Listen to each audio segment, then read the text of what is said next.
being here. We are at our 93rd episode of Tequila Tuesday, rocking and rolling, cruising on our way towards 100.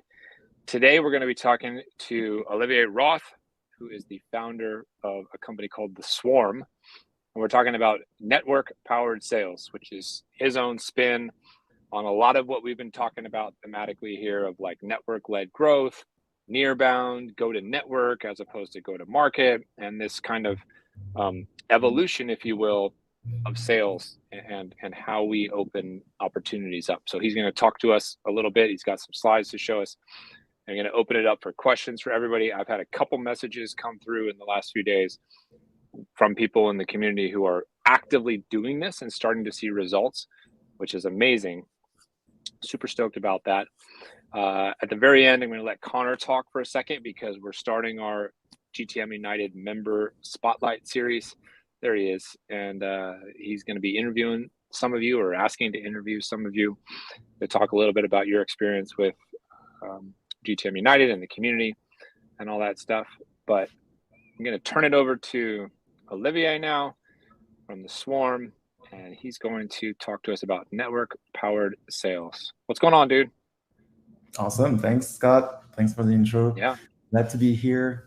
So yeah, I'm CGO at THESWARM. That's like Chief Growth Officer, basically like one of the first employees and co-founder at the company. We're a seed stage startup. And what the platform does is it helps companies combine their networks and use that as a source of like referral for sales in particular as our like primary motion. So I'll talk a little bit about what THESWARM is, but really want to take like, zoom out and talk about like the big picture, the trends, and also make it a conversation. Like, so I'll talk for like, maybe like 15 minutes or so, but then I'm hoping we can, have some questions from you guys. I've like, questions from Scott as well. So I have a few slides that I'll like, share like a little bit later in the presentation. But yeah, I wanted to start with like just kind of like the big picture of like, referrals, like and networks in general. Like, of course, we think referrals, like we think like sales referrals, like someone like I know in my network is giving me a referral to go close like a sale. So an introduction referral. Referrals, of course, like not just for sales, it's for like recruiting, but also when you're a founder, you go fundraising, you're trying to meet like initially angel investors. Referrals are like, one of the best ways to do that. And thinking about this theme, like we realize like companies really are systems that are like built on referrals and networks. Companies are networks of employees, customers, partners. And what we do is use like technology and processes to make them accelerate, but really like it's company building is like essentially like, humans working together and like relationships. And so the big vision of THESWARM is really to make that kind of like, the oldest thing is in business is like those introductions, people connecting with each other like easier and do it at scale. It's also important nowadays because we're in a different world than like just even like 2 years ago when money was cheap. Startups had like all-time valuations, and of course, like we all know now, we're in a bit of a different situation where companies have to do more with less. So in a way, like we have like an innovative technology, and I'll talk about how it works. But in a way, we're sort of going back to the basic of like, okay, when you start a business, what do? You work with your friends and family first, right? And that's the best way to go. But then how do you then like go to your like, second circle and third circle and think about all the circles really that are around you, like former colleagues and all that stuff. So I like that, to frame it like that of like, okay, essentially what we do is we kind of like accelerate this like natural networking thing that builds companies. So before I dive into like, network powered sales and all this exciting stuff, I want to just give like a little bit of background about myself. As I'm sure you can hear, I'm French originally, been in the US for 12 years. So about a third of my life already. And I moved to San Francisco initially 12 years ago.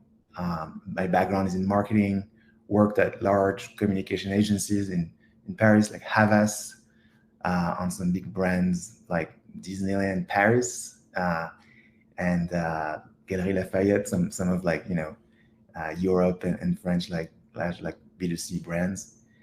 And then moved to SF without, really like knowing too much about like entrepreneurship, and just like realized like you can start a company. Anyone can start a company.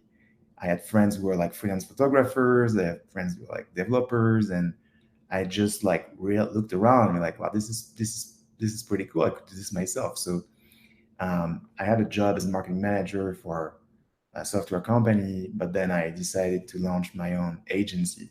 So I never really held like any sales position formally, but I've been in marketing like before that, and I'm the ex-founder of this marketing agency. So I've done a bunch of sales, and it was a bootstrapped company. So that was like about 9 years ago, and it was called Time Lapse.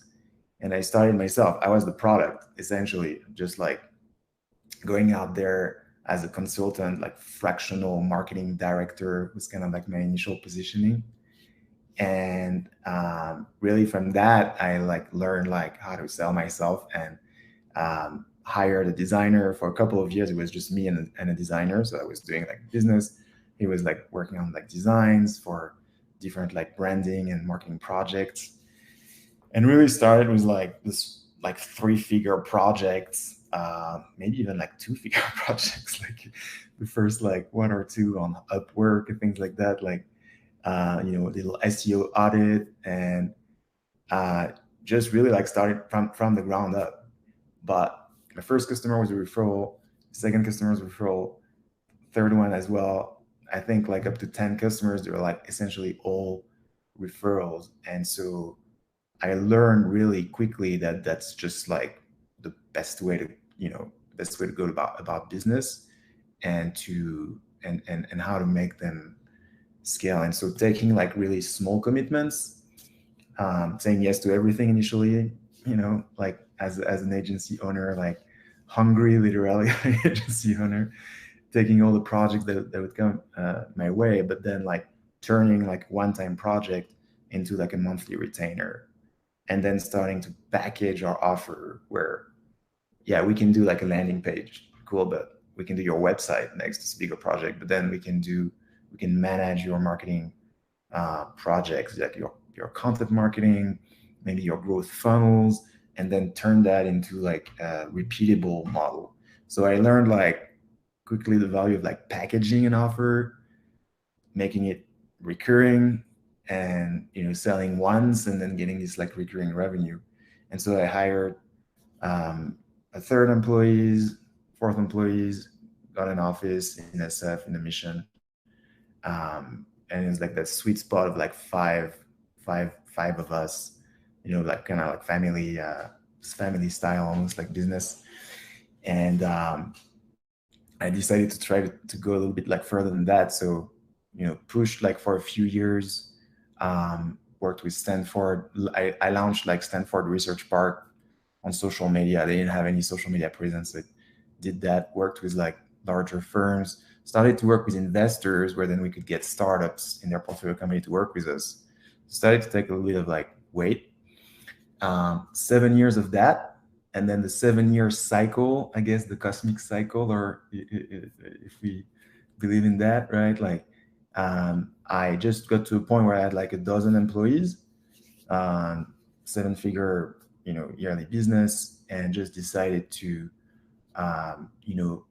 move to like a product, like a platform, like a type of business.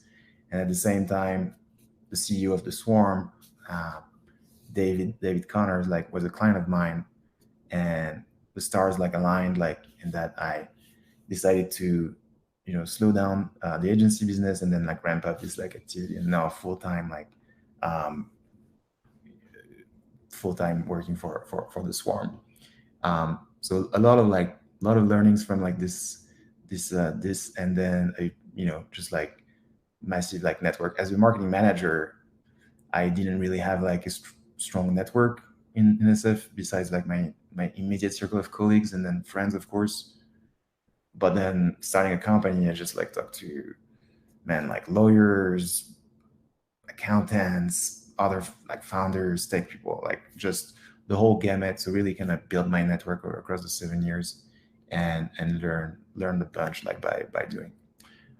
That's kind of like how I got to the Swarm, and the reason I did it is like, okay, cool. I started this company, 7-figure, great. I have employees. I was running like a crazy person, running around like to put down fires. Essentially, I mean, it's a service-based like business. It's a marketing agency.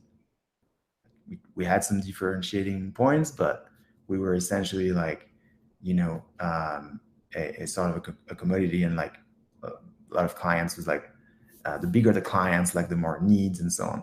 And I hired rather like junior, very talented like people, but I didn't really have like, I didn't have a co-founder, which I learned like, I think it is a great thing to have if you're a start business, 2 or 3 co-founders, just because you can't do all of the things that you need to do really well, like leadership, sales, delivering, all that stuff. So anyways, I like sort of like decided to take the outcome, financial and all the learnings, and now apply that into like this new venture.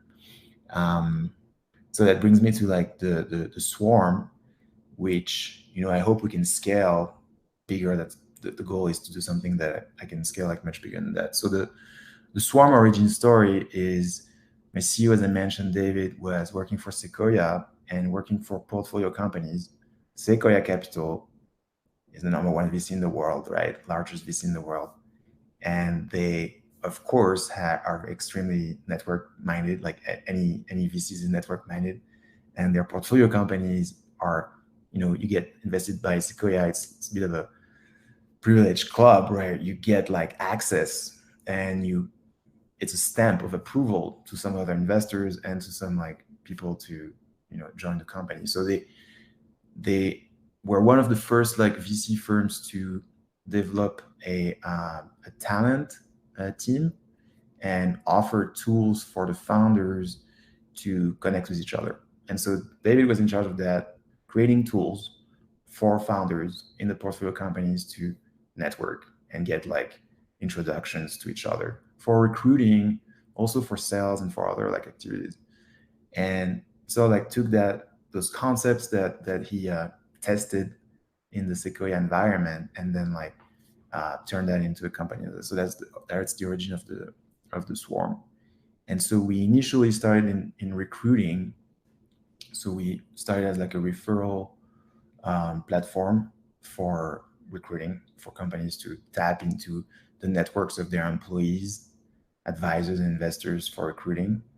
And then last year happened, and a lot of like our potential customers that were like on the wait list waiting for like a recruiting solution, like just stop recruiting. A lot of like the people that were on our wait list were VP of people, VP of talent, that sometimes just like didn't have their job anymore, that like late last year. So and concurrently we had our first users, our first customers using the tool for sales. And so we were like, okay, this same mechanism of referrals at scale can be applied to sales. And so we pivoted to sales, and as the primary use case. But you see in the title of today's presentation, it's really like sales, recruiting, fundraising.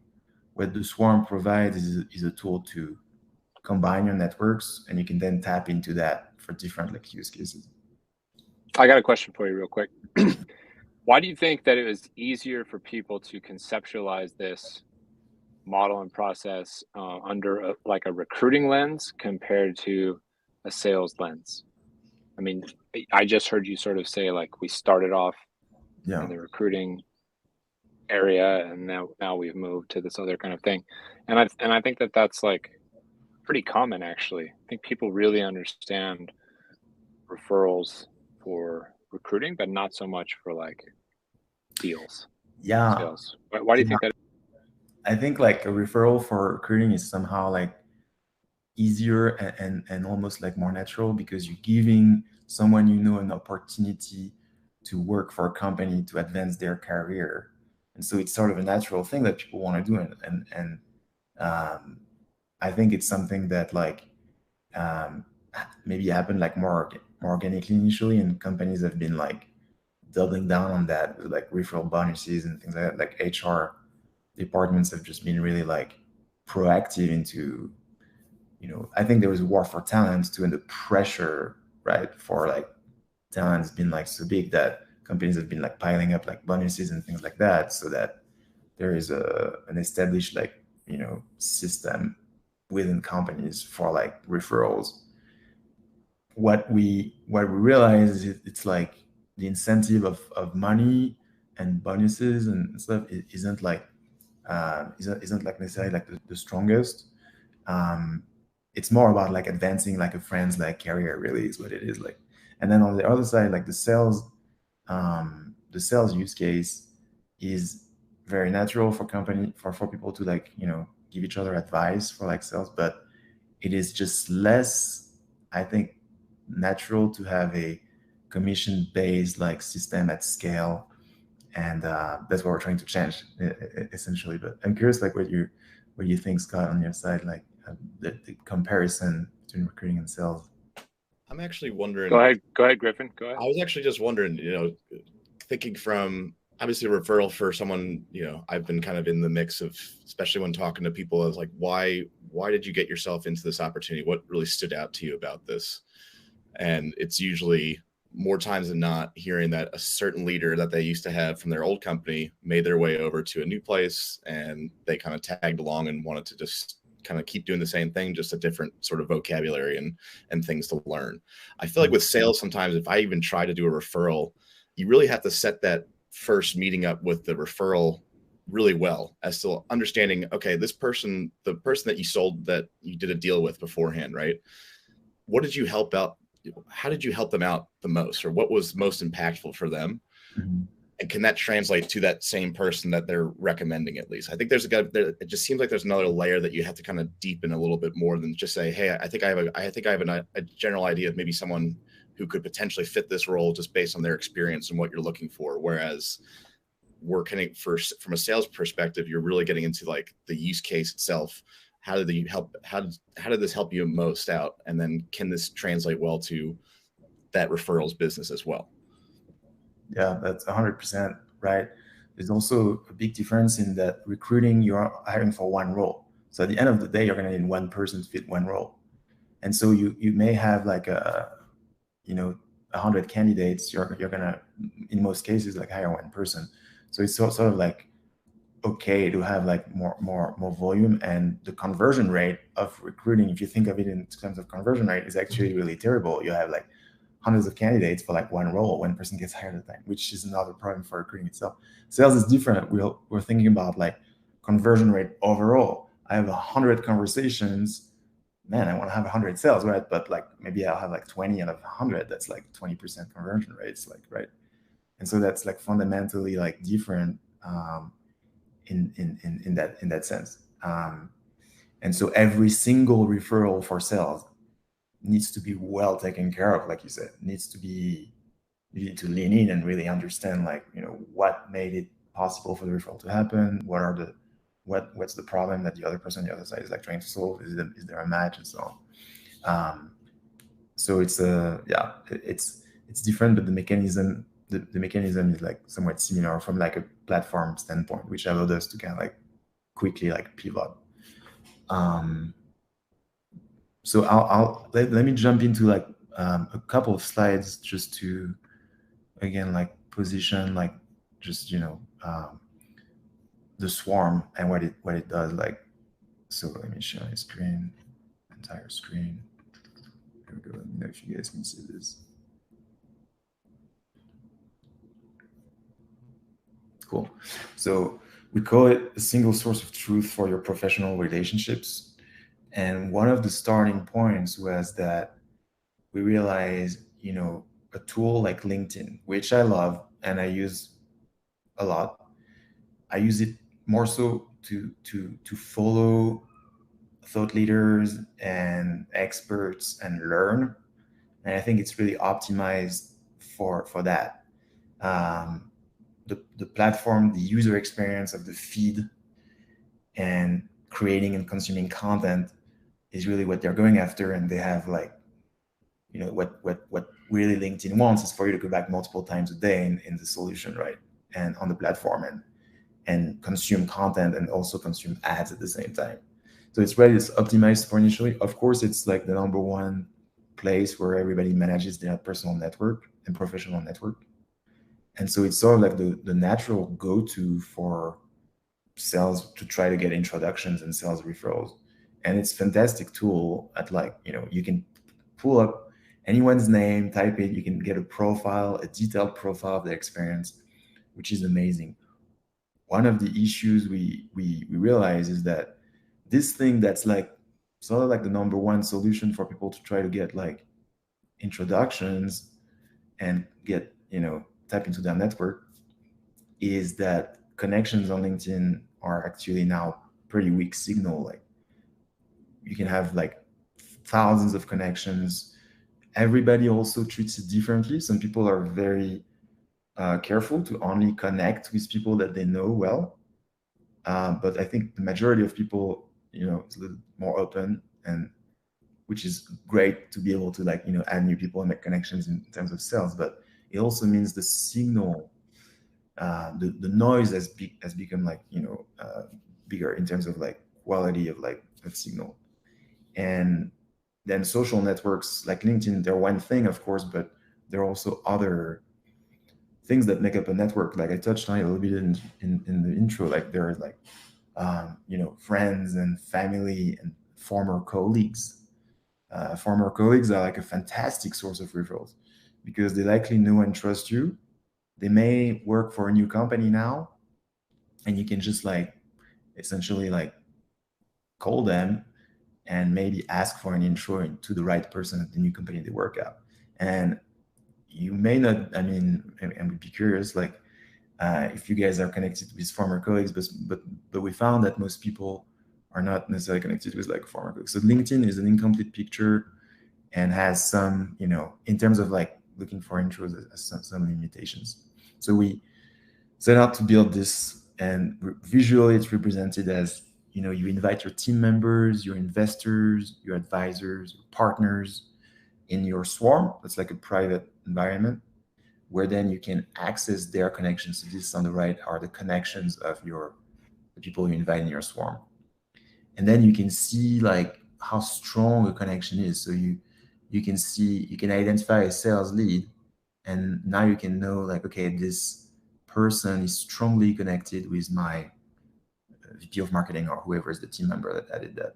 And now you can plug like, multiple personas to tap into the network. The sales is number one, as I said, like can now see an intro path into the network of, again, team member, a partner, and sort of like make that like invisible pipeline that's latent, like around companies, like visible and tappable. That's the vision of the swarm. And for recruiting, the results are, cheaper to hire, quality candidates, the same like benefits from referral recruiting, but at scale. And it's faster to hire people that have been referred. They stay longer. There's another stat that shows that the person who makes the referral also tends to stay like 20% longer. So it's kind of interesting. Like if you give a referral to someone to join your company and they join, then you tend to stay yourself longer. So it's not just the person that gets hired, it's also like yourself as the referrer. That's for the recruiting side. And then on the sales side, like we know that, most like B2B like purchasing process like starts with a referral. So how do we like scale that up? 90% of B2B buying decisions are influenced by peer. We know that too. And so like, how do you get like those like great like, things that are referrals just at scale? So I'll just like get back to, I'll pause if you guys have any questions on our reactions on those few slides. Questions here or things that you all have been experiencing? Go ahead, Griffin. I think your point around the LinkedIn, how people view connections is definitely resonates, because I think of it sometimes it's, I'll talk to people and say I see some mutual connections of just some random people that I typically don't see just from similar communities. But it's almost like when I would go, I guess the comparison I see, at least, I would go to college. My wife and I went to separate colleges when we were dating. I would go to her college and say I went to Wake Forest, and there would be this long game of, do you know this person from Wake? Do you know this person? I have no idea. Whereas I kind of find that similar to LinkedIn, where like, hey, I saw you're connected with this person. How do you know them? Have you worked with them previously? And it's just like, oh no, I just must have been from something, in the past that I just can't really recollect at all. So it's just kind of like, it's worth asking just in that off chance it might be there. But it seems like you guys are kind of doing that homework of, maybe I see two people from the same college, or they were at the same fraternity or something along those lines, that I can kind of connect the dots. It seems like what you guys are doing is really building that in. So all that homework doesn't really have to be done just reviewing profile after profile. Right. I'll double click on that, like, because that's the key really of like where we're trying to solve for. Essentially, like when you look at your LinkedIn network, you find someone you're trying to meet, you see mutual connections. And I mean, I don't want to hate on LinkedIn, like, again, but it's just the way people can sort of hack LinkedIn to do that. And people understand like the concept. So you find a bunch of mutual connections. The distance between yourself and the connection in the middle, the mutual connection, varies. Like you may know the person by name, you're connected to them, right? But first of all, that distance varies. Like in our solution, you're inviting your team, your advisors, your investors, your partners. So those people that are going to be the referrer, the mutual connection, the middle person, they're just like strong connections, strong like relationships by default. They're like your team members. They want to help the company grow. They're your advisors, investors. They want to help the company grow. And then the relationship between them and the person you're trying to reach on the other side, that's where we're trying to solve for that too, to be like, how can we build like an algorithm that shows you like those people, like those two people, they likely know each other. Like you said, they went to the same college, they exchange emails, and so on. And so that when you send an intro request, it's not like you said, like a chance. It's just kind of like it lands. That's the tricky part, and that's kind of like the missing piece. I think one of the missing pieces of the puzzle, which has been fun like solving. So that's kind of like, yeah, the big picture of where we're building. And yeah, I wanted to go into like a few learnings like so far, just again like zooming out. It's been really tough to build a company. Like it's the first learning because of the what's happening like in terms of like fundraising drying up, and I'm sure we're all in the same like situations where it's just been like tougher to make deals. And so we sort of launched like the solution at the worst time, which in a way I think if we can make it in this market, like we feel really good about like the best companies are built in like those like recession, or I call it a recession, or those like hard times. So and we have to be like really super lean, like, and we use the swarm like for our own. I use the swarm for our own sales, like, right. And this like when I'm preaching, like I'm really trying to do it and make it work. First of all, for my company, and then like for our clients, and we're like our own like use case. The second one is like PLG. So we set out to be PLG. So if you're not familiar with the acronym, product-led growth, I mean. And so product-led growth is this concept where the product is going to sell itself. And again, like I'm a marketer by nature, so I love the concept of something that sells itself. I'm like, this is great.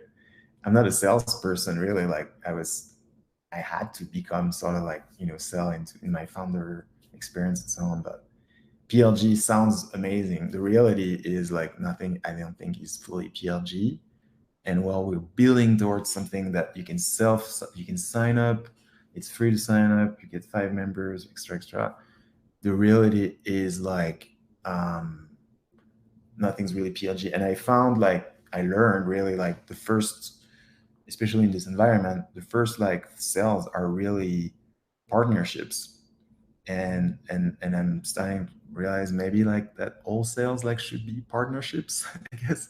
But like really at the end of the day, but we're actually like really kind of like working with our customers to be like, we'll lean in to get you those results. Like, so we're not just selling a product. So moving from my agency where I'm selling a service to like selling a product, I'm now like really kind of like selling also like our time to like, help customers. So that's a big learning. And I think that creates just like better outcomes at the end of the day. But let's see. Yeah. Pricing. I think like, Olivier, can you talk a little bit about, okay, so let's say hi to Wayne. I brought him up here to try to keep me warm, and now he's trying to take over the meeting. Calm down, Wayne. Can you talk a little bit about like your experience in terms of what you've learned trying to make this type of motion work? Like what's made it work and what's like made it fail? So all of us here are like we're hearing about this. I think we're hearing about it like more and more people are trying to actively like, make this motion work for them. What are the things, because you've been doing this probably longer than all of us, what are the things that you've like screwed up and done wrong? Like I asked Jacqueline for a referral 19 times in the last 24 hours. That's probably bad. What are the things that you've done wrong, and what's like a couple things that work really well? So like really kind of tactical tips for everybody, if you could. Yeah, I think like the first mistake we made was thinking that I described a little bit earlier, like advisors, investors, team members, they're just gonna give away referrals. And yes. The old investors, people who give you money will be very, very helpful to you. Myth number one. Makes sense, right? I learned that that's not the fact. That's not the truth. And now we're like building like like the ability to put an incentive, even like for an investor, an angel investor. Like 3-4 figure incentives to like make referrals like happen. And so I think it depends on like what you're selling, of course, but like we're mostly like focusing on like B2B, larger kind of mid to enterprise deals where those referrals, each single referral is a big weight, and attaching like a commission to, of course, like team members in the same way that there are bonuses for like referral recruiting. Those should be like really upfront, clear. And we talked about this the other day, Scott, like have a way to track like those payouts, like when is, what's the potential payout very clearly, when is it going to be paid, what's the process, if I make a referral today, how do I track that the person is going to become a customer, and then like how do I get paid? So I have like lay out this process is like where we're doing now. And I think that's one of the pieces of the puzzle that's like missing to really kind of like make the whole thing stick. So we map the network. We then like create a way for people to know how close the relationships are. And now, even with all that, we need that process. And the second one is going at it without a process. I mean, like going to an advisor and sending him like 10 intro requests, and then going to the next advisors and not having like a rhythm. And that's also something. So in many ways, then no different to how we used to, or still do, like cold call with the process and methodology, or email with the process and methodology. Like we have to have a strategy and a process for this, rather than just like haphazardly fire our referral gun. If you open your inbox and you send like a bunch of emails, or if you build a list and send a bunch of emails, we all experience that. Then the next week you look at the results, and if you don't have a plan to be like, we're going to do this every week for 30 people and do it in a way that's repeatable, it's the same thing for referrals. So I'm also solving for that, to create like this sort of like repeatable monthly shortlist, monthly or quarterly. I don't know what's the sweet spot, but something where our investors, advisors, and team, they know that every month they're going to receive like a short list of leads from their network that have been sourced on the swarm, that are warm because we know how connected they are. And so they should be like reviewing this list once a month and be able to give like introductions, and then we're going to put that in a product and make it available as a product. But that's number two. That's like or mistake number two, like not having a repeatable like process.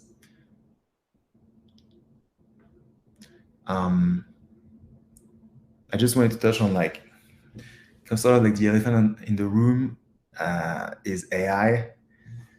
Now that we've talked about all of that, we're like, okay, how do we then sort of think of like AI with all of that? Like, and so we're asking ourselves, our investors are asking ourselves, asking us like, okay, what are you going to do about AI?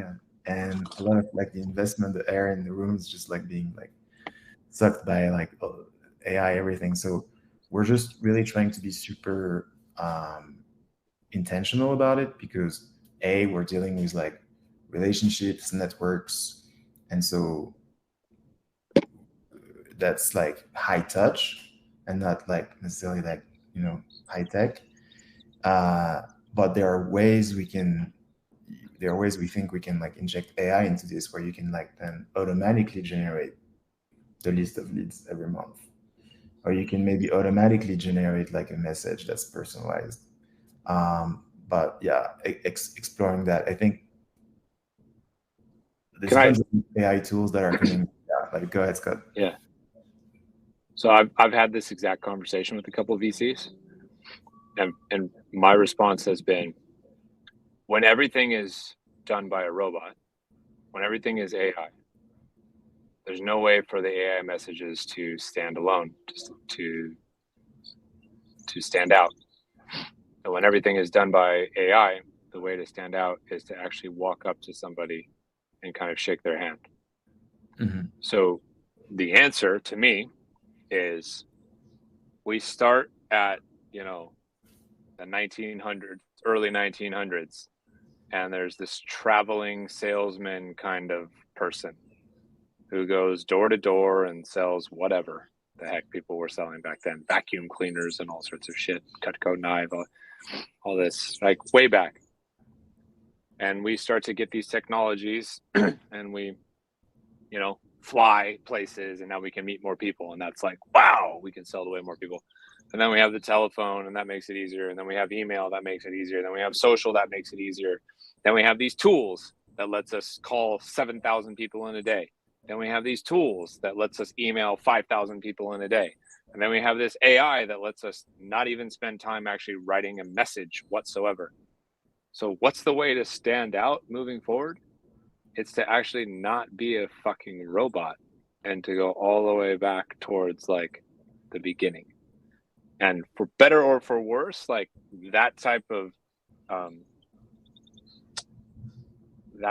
answer so far for me has been the one that is resonating the most. Nice. Yeah. Food for thought.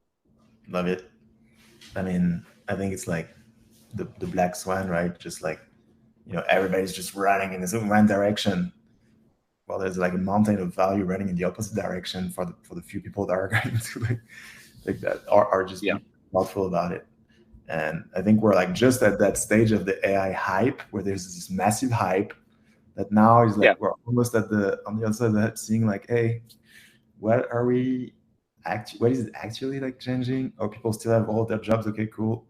So yeah, I mean, it's a tidal wave for sure, but yeah, and I think just like going back to emotional intelligence versus artificial intelligence, relationships, and yeah, using technology in a way that is fostering those relationships, not just like sending more messages, because we know that doesn't work. So if we can, yeah, if we can get the both, I mean, I'm kind of an optimist. Can we get the best of both worlds? Like, where you can get smart suggestions, but then of people you need to go shake hands, and things like that. So hopefully there's a product there, and we're it. But yeah, curious if you guys have other questions. I talked a lot more than I thought I would. But yeah, you guys, any questions or comments? No, I think this makes a lot of sense. I think just hearing this more from people like Scott and everyone who's kind of been touched on this, I go back to like my grandfather used to own a restaurant, and the way when he was describing like the relationships that he would have with his different suppliers and vendors that he worked with to bring in stuff for the restaurant itself just did not resonate with me at all in terms of how I went about my business working in tech for however long, 7-8 years at this point. And I feel like that's just something that when, it's at the end of the day, we're all solving complex problems for people. It doesn't matter what that is. I feel like at that point, there was something missing there that I wasn't getting. And now you're starting to kind of see this more and more as to, if you want those warm connections, you want these better chances of closing a little bit better, then, you got to put in the effort to shake those hands. And if there's utilizing tools like the Swarm to help, foster those warm introductions through maybe shaking hands at trade conferences or wherever that might be, just having a better understanding of where you might be able to catch them in person, use it to your advantage and make the best of both worlds, like you mentioned.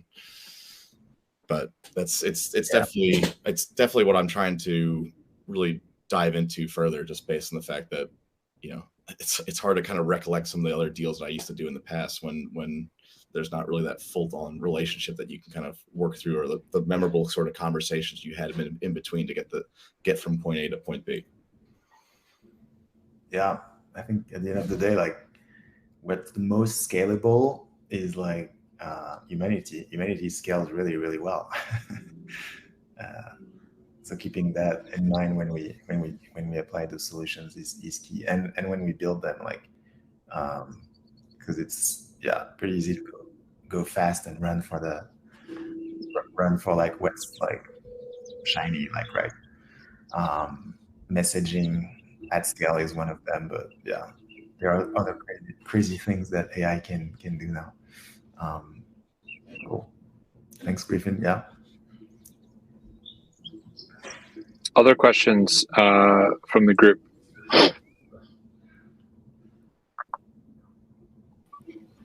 Can y'all hear me okay? Yeah, go ahead. Yeah. I'm tuning in from the gym.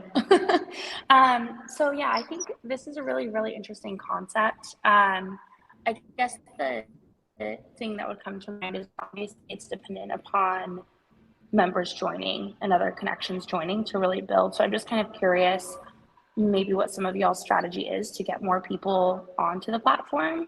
Because I think if there's an element where it's going to take some time to get more people onto it, obviously through networks, but just kind of curious what your strategy is to get more users there. Yeah, great question. So the people who we're trying to have adopt the platforms are going to be like team members, investors, advisors, and then like their network. They're sort of like imported initially, and so the people who are on, it's different than LinkedIn in that like the list of people that you can search and browse through are not necessarily on the platform. They're connections of the people that we've invited. So our challenge is like getting the team members, investors, advisors like on board, because we create like a single account for each company. That's the current like plan, a single account for each company. But then I'm experimenting with some things like kind of like a public swarm where you can, we're all like founders, or you're all like salespeople, or all content professionals or whatnot, have like a swarm for it where you can network. And it's like network without the noise of, LinkedIn. We just literally like see each other's network. So I'm experimenting with different like strategies to try out like open networks where, you're in this vertical, or you're at that stage of a startup, join this particular swarm, because then there's a lot of like-minded people who may want to help each other out. But if I can, I think one of the most important, if not the most important, kind of like unlocks for this whole motion is the size of your network. So that goes for the size of the number of people with swarm accounts. That goes for the size of our individual networks on LinkedIn or other platforms, or even offline, just like how many people that we know. Mm-hmm. If I know 200 people, I'm limited in terms of how effective I can be at this motion. If I know 200,000 people, I can make an introduction to damn near anybody on the planet. Yeah. Right.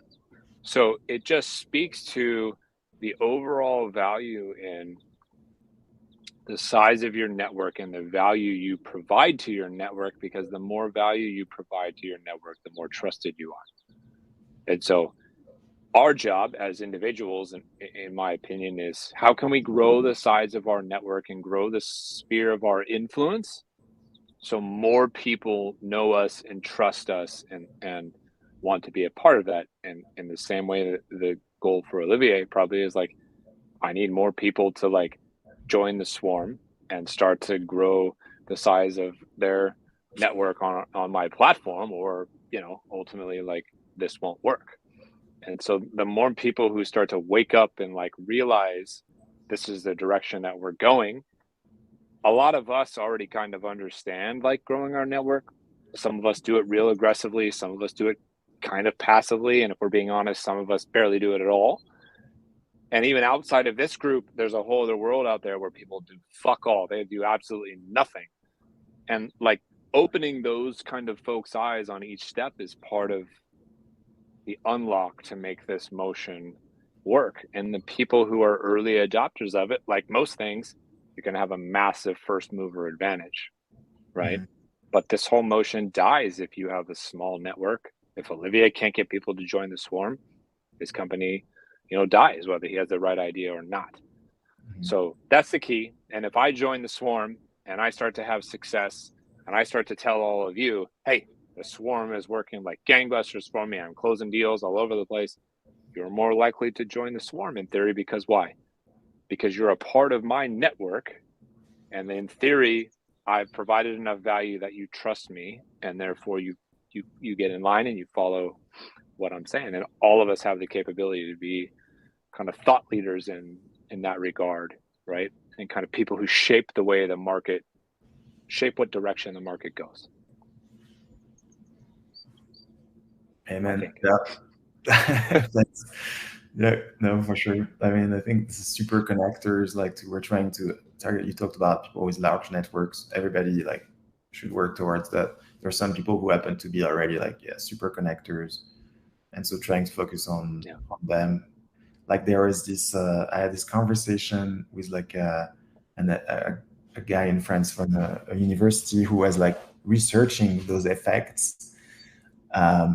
In different networks, including like the mafia, for example, and like doing like research, like case studies on those. And there are like people in organizations, like mafia being one of them, who if the police is extremely interested in like identifying them, because if you take that person down, the network's kind of like falls down. And so they're like the super connector, the nodes like that, just connect a bunch of people and have the most like trust and established relationship, the denser, I guess, like networks. And so, there's this there's like some we're like trying to find ways to like get them on, because they're very network minded and have powerful networks, and kind of like are already doing it, and just give them another tool to do it at scale. So very cool. I'm signing. It's churning through my LinkedIn network as we speak. Olivier, before we wrap up here, can you tell everybody where to go to like get involved with the Swarm, start building out their network? It's free, by the way, to like start an account. Right. So the Swarm, and maybe kind of tie it off here with like some final thoughts. Yeah. So I would love your feedback.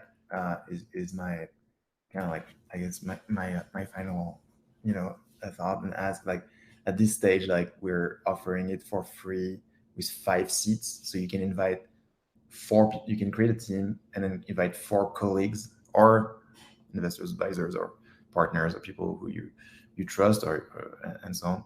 And so, go on the website. You can now like just like, click sign up, and for the last couple of months, we like released our beta that's public. So you have 5 seats for free, and if you need more than 5 seats, that's when we transition to like paid plan. But we would love like your feedback, and like, we're learning, and like we're basically driving our roadmap with like customer feedback, 100% user and customer feedback. So that's especially users and customers like us who are arguably more forward thinking and on the cutting edge of this kind of stuff, because we've been talking about it, thinking about it, doing it. So yeah, I think it's helpful for all of us to try to make this motion work for us in our sales cycles and in our companies. Also as a thank you and a give back to Olivier and the Swarm. So if you get a chance, check it out, create an account, invite a couple people from your team, and connect with Olivier, and let's see where this goes. This is definitely the way forward. The question is, how aggressive are we going to be with it? Who's going to master the right way exactly to do it? So he's trying to solicit. He's trying to get some feedback on that, and we're trying definitely to the help way out a little bit. So yeah. Thank you, Olivier. Thank you, guys. Yeah, thank you so much for having me, Scott. Yeah, you're welcome. And the best way to get in touch with you is what? Just go to the Swarm website, check out your LinkedIn profile. How should people reach out to you if they have follow-up questions? Connect with me on LinkedIn, and of course, like I'm a member of like Go-to-Market United too, like, and so I want to get involved in some discussions. So there's like right here, but also LinkedIn, and I'll drop my email if you want to set up a time to chat more. Always happy to, of course. And just want to thank Olivier for spending some time with us, and thank all of you who were here live, as well as people who will be joining in and watching the recording. Next week, Ryan and I will be doing a refresher on Go-to-Market Assist and / doing a power hour. You've all heard of like cold call power hours. You've all done those a million times. We're going to do a GTM Assist power hour. We're going to all try to scan through all these different accounts, see who we have that we've been connected to. So if you've known that you want to do this and you haven't been able to find time, try to set aside an hour or so next week. We're going to try to walk through this process and see how many intros that we can make. And before we get out of here, Connor, talk a little bit about the member spotlight series that we're going to be up to. Oh man, I've never been more excited for anything in my life, except for today's Tequila Tuesday. But yeah, so Jacqueline and I will be hanging out, doing a casual interview. And the whole point of Member Spotlight is that about 6 months ago, I was a little tired. I'm like, man, I see the same 50 faces on every interview on LinkedIn, everywhere in the sales community, and it's great. There's so much to learn. But what about the thousands and millions of other people who have really cool stories that can teach us? So SDRs, interns, someone first-time VP, part-time founder, what have you. Everyone's got a story to tell. I said, let's start in our own very talented backyard of GTM United, and we're going to tell those stories. Yeah. Cool. And we appreciate Connor taking some time to hold those meetings. And if you want to be featured in one of those GTM United member spotlights, reach out to Connor or Ryan or myself, and we'll help facilitate that.